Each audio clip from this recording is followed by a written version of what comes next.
What does Aries need to know for the month of May? Be still. You guys got Fountain coming out. Yet other cards underneath here, but I'm not gonna, because they land perfectly like this. So there's obviously a reason.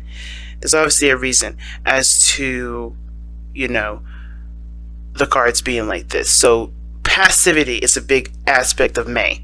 But I want to know why. I want to know why we have that card coming out. So we're just going to take that out.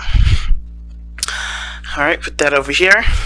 Why is the forefront of the reading the Fountain? Okay, why is that up? Why is that coming up like this? Okay, it's because of the Three of Wands. So y'all have been expecting things. Y'all been really putting some work into stuff. Like, you guys have really been, putting in the time, putting in the work. Okay, I think a lot of you guys have been, diligently going at something for some time now. So of course the natural, inclination would be to do nothing, which would be to not necessarily do absolutely nothing, but just continue to do what you need to do, but not necessarily do it for the intention of making something happen. Just being yourself, handling your situation, being, doing your business. The Fountain card, I kind of feel in the deck is a little useless because there's already cards that represent this. You have the High Priestess, you have the Temperance card, and this is like Temperance, and a little bit even of the Star, because all of it kind of wraps into one big just do what you do, right? Just do what you do, right? And I don't think that this card is necessary in the deck, but it does emphasize the need to just continuously just do yourself, right? Be you. Don't necessarily worry about other things coming in. Don't worry about nothing else, because whatever work you've been putting in prior, like the whole month of April, this is them telling you you need to continue to do that work, but don't necessarily be like you don't have to worry about trying so hard. You don't have to worry about doing anything extra. Just focus on you right now. Okay, not a bad reading. So let's see, what are you guys trying to get? What are you guys trying to do? What is the goal in which you now have to be patient and passive with? What is that? Now, this could be in regards to messages, if you guys have been trying to communicate with somebody. And, maybe this is now your time to just be a little more passive and wait for them to respond. Wait for them to communicate with you. Because maybe you've done everything that you need to do regarding that, okay? Okay. The truth. The Ace of Swords. What is the Ace of Swords? What truth is this? What kind of truth is this that they're trying to obtain? What is this? A new perspective. New way of thinking, new ideas. The Hermit.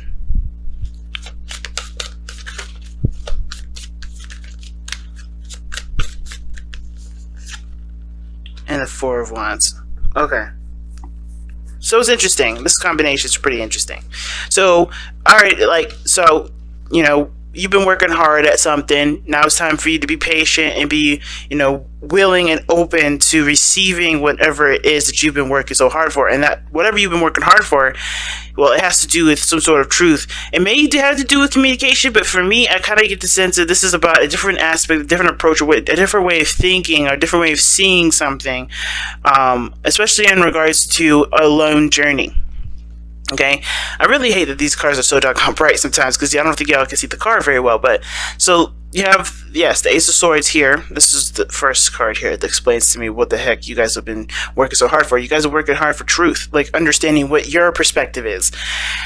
And perspective in regards to the need to either be alone, the need to, take time out for yourself, the need to reflect, the need to become more empowered with your own personal duties and not needing anyone outside of yourself to feel that empowerment.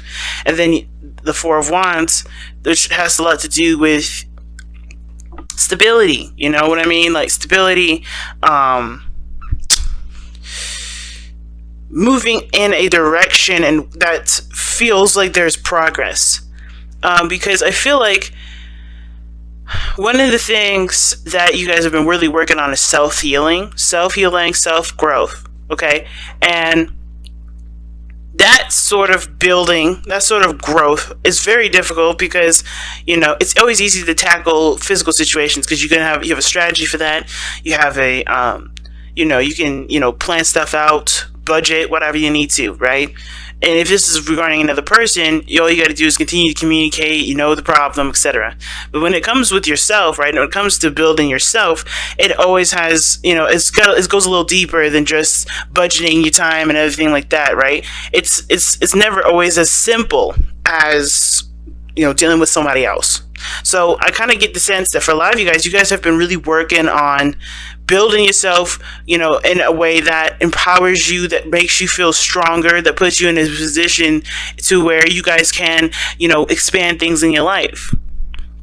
That truth has a lot to do with how you move forward, how you grow as an individual, having more confidence in yourself. Okay. I think this is why the card is, the first card here was like, hey, just be yourself, just be you. Because right now there's a lot of need to trust the universe rather than to try to force stuff or to try to make stuff happen or to constantly think about what you want to happen, right? And not worrying and not trusting yourself and the universe to be able to handle all that other extra stuff that that you already show that you kind of already done, but just need time to let that manifest, right? Now, this could be a business, this could be a relationship, this could truly just be you wanting to feel more confident in your own skin. And I kind of get the sense that this is about you stabilizing yourself and empowering yourself so that way, no matter what foundation, no matter what situation you're in, you can handle it. Okay? Now, I kind of want to know what's going on in your love life specifically. Okay, give me a card for this love life. How's this energy affecting their love life specifically? How is this energy affecting their love life specifically?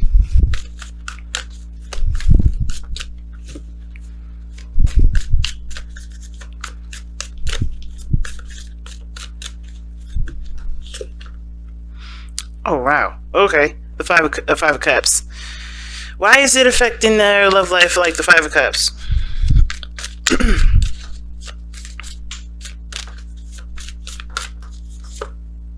Oh, the Three of Swords. Okay. Alright. That makes sense. Alright. Oh, and the Tower. Nice. So,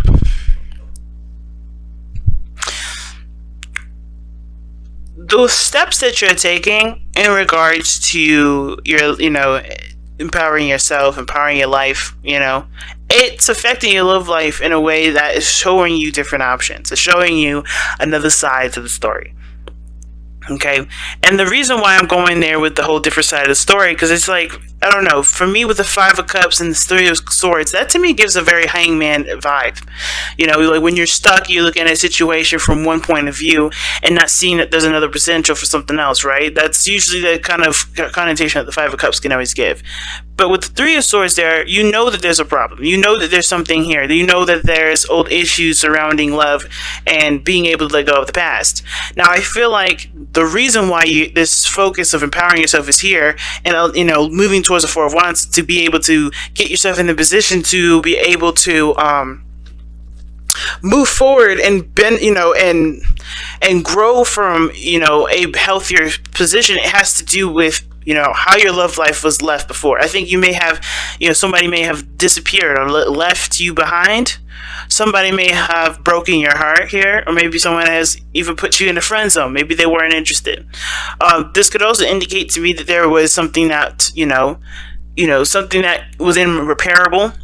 And even no matter how many times you try to go over it in your mind, maybe there's a lot of self-deprecation from this. Like, you may feel like you're partly responsible for the reason a situation went a certain way, or maybe you think someone else is responsible for a situation going a certain way. Either way, it has something to do with taking your power away from the situation. It may have snatched that power away from you, which is why you have to go back to being comfortable with being yourself and knowing that things will be just set in a way that pushes things forward, if that makes sense, right? You have to be able to trust again, and this has to do with trusting yourself in regards to love. It has to do with trusting yourself in regards to the situation. Whatever happened here happened. Whether it fell through, whatever. The consequences of that has nothing to do with this relationship. And what does that mean? What do I mean by that? Well, what I mean is, this situation doesn't stunt your growth, doesn't keep you from moving forward. It actually enhances it. But you have to look at what problems resonate from this. Meaning, why do you still feel pain from this? What is making you feel this pain? What's keeping you from fully capturing your absolute power here? Because this pain here is obviously coming from some regret from the past, some loss from the past, something that was precious to you at one point that of course is now no longer. It's still affecting you and it's still keeping your power at bay, because there's regret, there's pain, there's frustration, there's resentment. There's something that keeps you from being able to control either not necessarily control yourself, but allow yourself to trust again.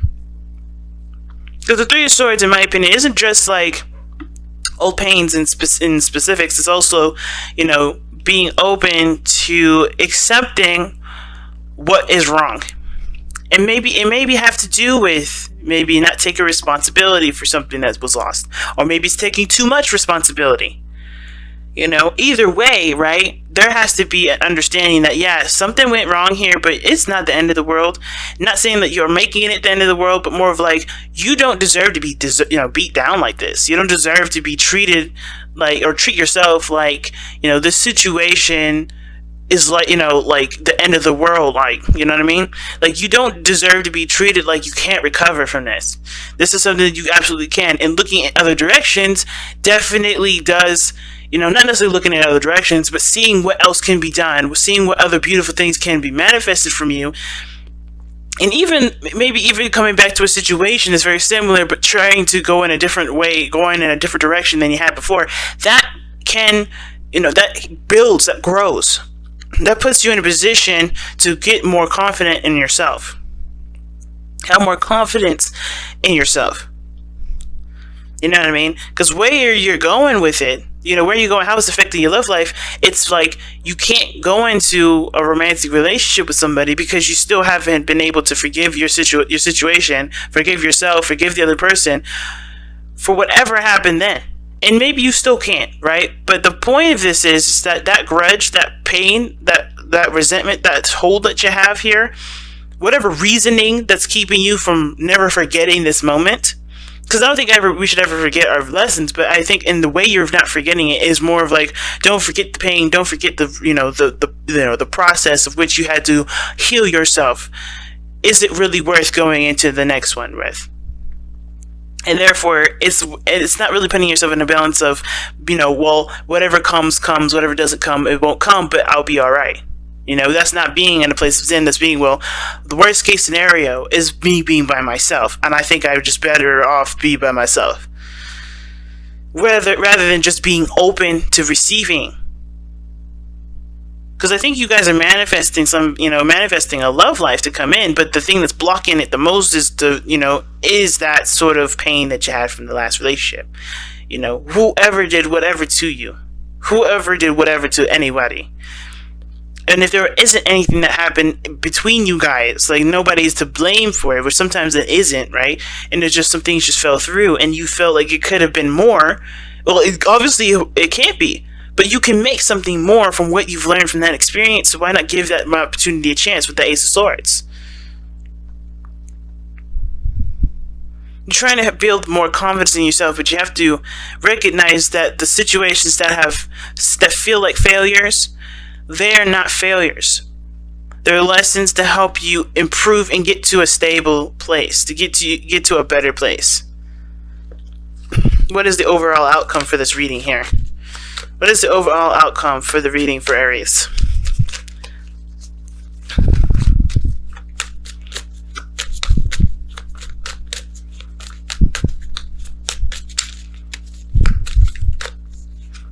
Alright, the Chariot. Yes, I love it. I love it. The Chariot. Now, the Chariot talks about moving forward with succession, with having balance of the self, right? Balance of being and doing. Never doing too much, never doing too little, but always in a good balance. And it's a good temperament to have usually. It's not like temperance in the sense, not too much like temperance in the sense of moderation in all things, but more of like keeping control of the self and knowing that you control your destiny and where you're going, right? But it also allows flexibility here too. I feel like the Chariot is a very flexible card in the sense of like, you have to, yes, willpower is needed when it comes to getting towards a goal. But it's also important to give yourself that time of separation to really digest what you're doing, digest what you're going through. Going in full speed ahead, you're going to bypass a lot of the things that you may miss if you just took a step back to look at it all. Which is why it's so important to have this place of, that spark, that middle, right? Meet the middle of dark and light. Get to that area where you're just right for yourself, to where you can digest what you're doing as well as making progress. So, like I said, the fountain is not saying to stop. It's not saying to move forward. It's saying to be, which is to exist, to continue to go after your goals, but do it in a way that doesn't necessarily disempower you, but do it in a way that accommodates for every need that you have. Because everybody needs a break, as well as everybody needs time to, everybody needs to go for it. Recognize when you need to step back. Recognize the times when you do need to start moving forward, and give yourself that patience and understanding that you're going to need that buffer of, okay, all right, this is when I need to go and I didn't realize it before, or this is when I need to stop, I didn't recognize it before. Give yourself that time and patience. And I know it's kind of a weird thing to attribute to Chariot, but I feel like if this person didn't have compassion for the horses that he's riding on, he wouldn't go anywhere either, right? I know it's a balance between your head and your heart, but I feel like it's also understanding the beautiful balance of the middle ground and having them married together. It's that third, it's that mind, that connects the mind, the spirit and the body. That's what you need to be. You need to be the middle ground. You need to be the middleman. You need to be the liaison for your mind and your spirit. Because them doing their own thing can go crazy, right? You will never feel like you have a balance. You have to be that liaison for yourself. You have to be that mind. You have to figure out what works for you and what doesn't. You have to honestly give yourself a break when you've overextended. You have to give yourself, that pep talk, that push when you've been slacking. But you don't need to be criticizing yourself in a way that's been disempowering you. You don't need to, be criticizing yourself for slacking. You don't need to, beat yourself up for taking a break. You have to provide that steady house and home, the safety net for yourself in order for things to be able to move forward in the way they need to. And that is where the trust comes from. Trusting yourself will then trust the universe. You can never trust the universe before you trust yourself, because that's a contradiction. How do you trust that, but you can never trust yourself? You can't do that. You have to have you first be on the right path before things could, snap into place. And this is exactly what it's saying. And I feel like you guys are already doing that. I feel like you guys are with the Hermit. It's not I'm beating myself up. You're taking the time out to really heal and look at what wounds you have, so that way you can finally be able to take your power back and move in a direction that makes you feel like you're, at least improving in some area. But it starts by just actually not doing too much. By just being yourself, and analyzing yourself, noticing your needs, addressing those needs, and keeping that balanced. Alright, Aries, this has been your reading. I'm going to actually pull you guys an oracle card here. Since you're the first readers, first cards, I am going to pull... Actually, you guys are going to be the last, aren't you? Because... yeah, it's Taurus season. It's been Taurus season for a little bit, so I know I'm doing you first. It's mostly because you're going to get this probably at the end, because of how I'm going to arrange the videos. But secretly, you guys are going to be the first ones who decide the oracle cards. Sorry, Taurus, love you, but yeah. Let's see what we've got here. Nourish the soul. That is a big card to get, okay? And amen to that, because that's literally what we were just talking about, right? Nourishing the soul. Need and necessities underneath here as well, so that's like hilarious. Only in the sense that pretty much what I'm saying is that give yourself the time and the space to understand and learn yourself, so that way you can manifest in the power that you can. Don't overexert yourself. Don't be overly critical like you haven't been. Like, I feel like you guys have been really giving yourself that break that you need, but also understanding that force doesn't make things happen, nor just beating yourself up for not being able to get what you want out of a situation.